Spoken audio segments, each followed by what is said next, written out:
कक्षा 10वीं प्रश्नावली 1.1 की प्रश्न संख्या 3 देखते हैं क्या दे रखी है। अभाज्य गुणनखंडन विधि द्वारा निम्नलिखित पूर्णांकों के एचसीएफ और एलसीएम ज्ञात कीजिए।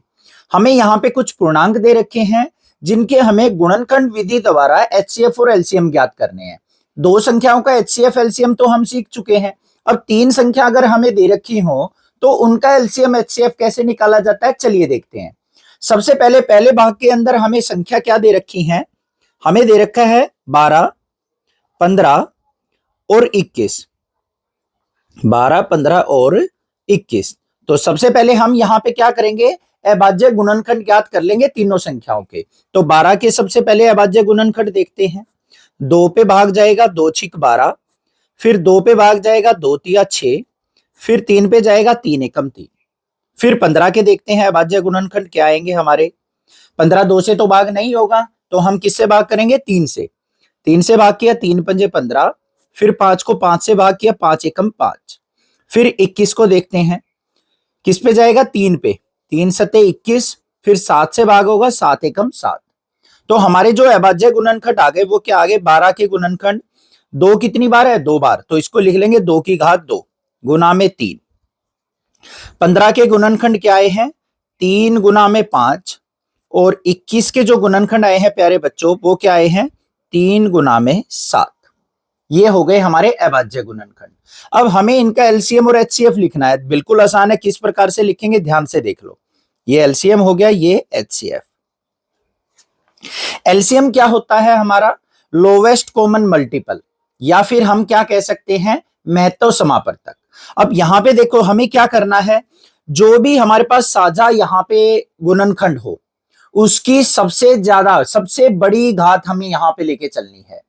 तो यहाँ पे सबसे पहले देखो जो साझा गुणनखंड है वो 3 है और तीनों की घात क्या है, 1 है। तो हम 1 3 को ले लेंगे, ये ले लिया। और बाकी कोई भी साझा गुणनखंड नहीं है तो हमें सारे के सारे गुणनखंडों को ले लेना है जो बचे हुए हैं। 2 की घात 2 गुना में 5 गुना में 7। तो यहाँ पे क्या हो गया हमारे पास, 2 की घात 2 कितना हो जाएगा, 3 गुना में 2 की घात 4, 2 की घात 2 मतलब 4 गुना में 7 पंजे 35। इनकी गुना करेंगे तो हमारे पास क्या आ जाएगा, 420। तो हमारा जो एलसीएम आ गया वो कितना आ गया प्यारे बच्चों, 420 आ गया। अब इसका एचसीएफ देख लेते हैं। एचसीएफ क्या होता है हमारा, जो हमारा साझा गुणनखंड होगा ना उसकी सबसे छोटी घात हमें लेनी है, बाकी गुणनखंडों को छोड़ देना है।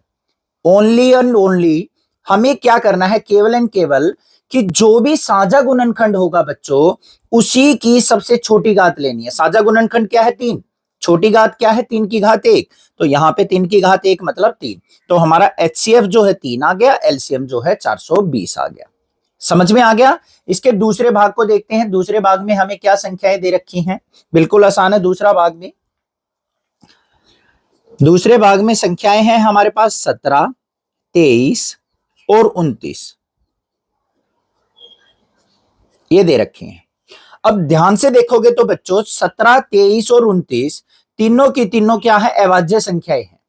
तो इनके गुणनखंड देखो कैसे निकालेंगे। 17 के गुणनखंड क्या आएंगे, 17 पे ही जाएगा, 17 एकम 17।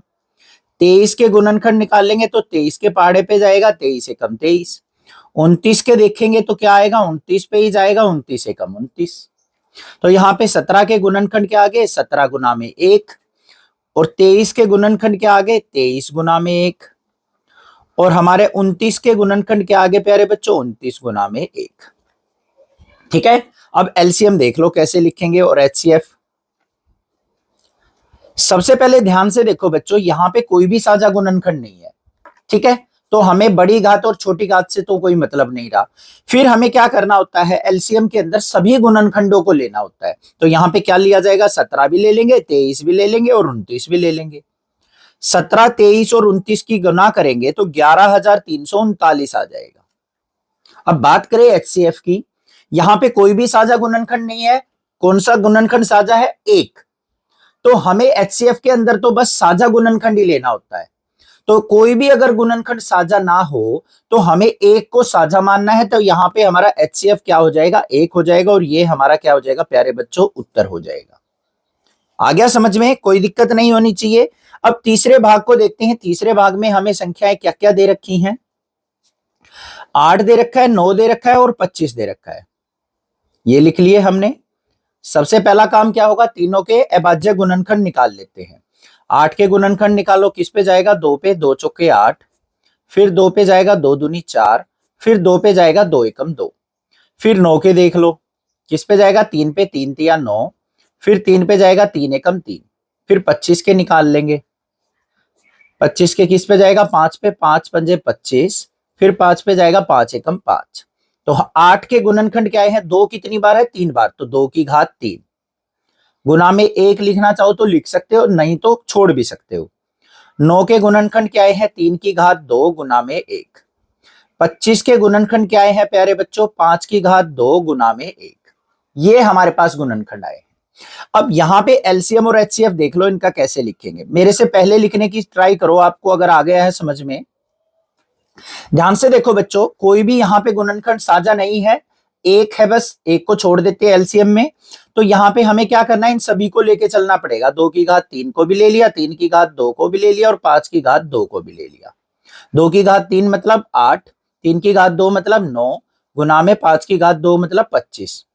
25 की और 8 नहीं 72, 72 की और 25 की गुना करेंगे तो हमारे पास क्या आ जाएगा, 1800 आ जाएगा, जो कि हमारा आ गया लघुत्तम समापवर्तक।